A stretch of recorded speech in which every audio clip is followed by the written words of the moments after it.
In terms of other metrics, what's important for you to measure? We talked about donations. Right. What else are you kind of keeping an eye on, or what's on your dashboard? So I think if we think about on the programs, the assessments that we started actually 6 years ago, one of the things that we stepped back to try and answer the question of what's the impact, how do you quantify the impact that we're making on these kids?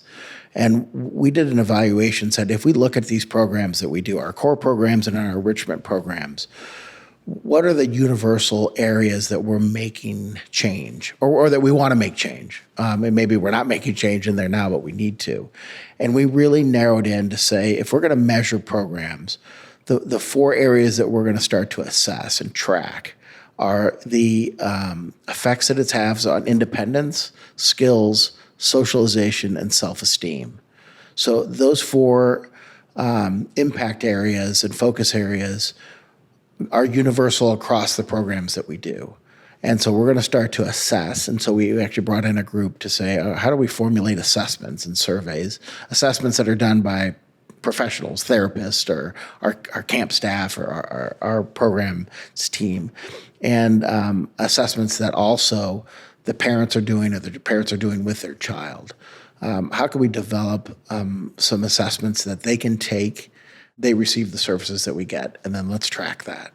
And so now we're working into 6 years of having data to say, as a baseline, we want to have 80% of the kids who participate in a program report improvement in those 4 focus areas. So we can look at it by program, and we can look at it collectively as an organization. And what we found, now that we've done it for 6 years, thankfully, and because of the hard work of the programs team, we're above 80% on all of those 4 focus areas. The hardest one is independence. So the one that scores probably the lowest, I think last year was 83%, is independence. And that's probably the hardest to affect. And that's a longer term kind of impact. And so we are trying to look on how we improve that, but we know we're meeting our baseline, but we're trying to exceed it. So those are metrics we think about and evaluate the programs and making sure, all right, if this program isn't having the necessary impact we want, why is it successful in this other program? So we can compare across programs. The things we track on the development side are not only donations, but some of the things that we track are renewal rates. So donor renewal rates or donor retention rates, donor acquisition rates. We also look at, like anyone would look on sales, kind of the growth. What are you able to do with existing donors, and how are you able to grow them? So there's probably 6 or 7 metrics on the development team that they're tracking, in addition to the budgets that we have, but looking at, are we retaining the donors that we work hard to get? So where are the retention rates? Where's the new acquisition? So we have targets for each of those, or percentages. And to reach the budget this year, we're going to have to acquire X number of donors at these different levels, and be able to then retain the ones we have at the different levels.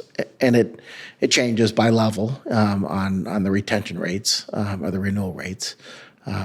We track recapture rates. So if we have donors who have not given to us in a year, or 18 months, or back to 36 months, we look at, can we go after that group and recapture and bring them back into the fold? And so the development team tracks those as a way to get to budget. So we've got pretty good metrics and a pretty good history of, all right, to reach the budget this year, this is where we're going to need to be.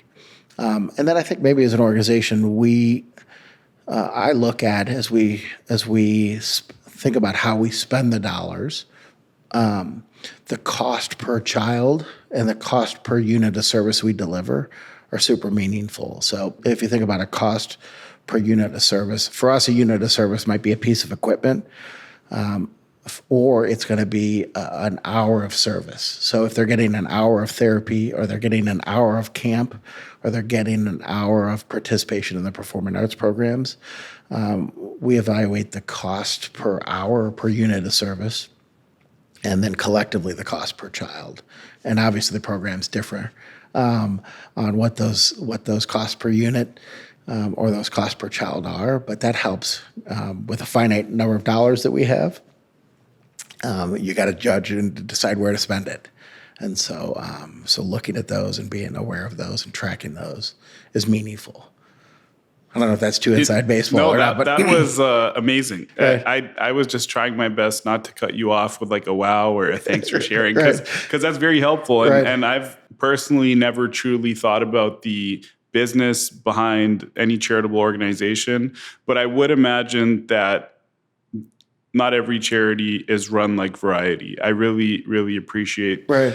the way you run the organization and the fact that you really, truly are, as you know, you just went over in depth, Right. running it like a business, Right. which is the way to go when Yeah, you you're have to- dealing with finite funds and you're trying to obtain more funds to Right. deploy. And I think there's the landscape and the environment is more competitive. You know, there's a couple statistics on the number of nonprofits that get certified and get their 501c certification every month, you know, and every year. And so the landscape, there's more and more, you know, there's not less nonprofits out there, there's more. And so you have to differentiate yourself and say, we're well run, established, we are good stewards of the dollars that you're going to entrust with us. So you have to, and you're talking to business folks. And so the people that are donating to you do this for a living, you know, and do this for their own companies, so that you're speaking their language when you say, and can share the metrics and the focus and what you're trying to do to maximize the dollar. And so that has to happen. And there are certainly organizations out there that have built up Charity Navigator is one of them, but there's now some tools that are third-party independent tools that the donors can look to and say, okay, you know, does Variety have the highest levels 4-star? So we have a 4-star designation. So that means that we're well run, and they look at all the different metrics and say that you can give with confidence. So there's some third-party folks that we certainly pay attention to and make sure that we celebrate when we have when we've been able to showcase that we're a trusted organization.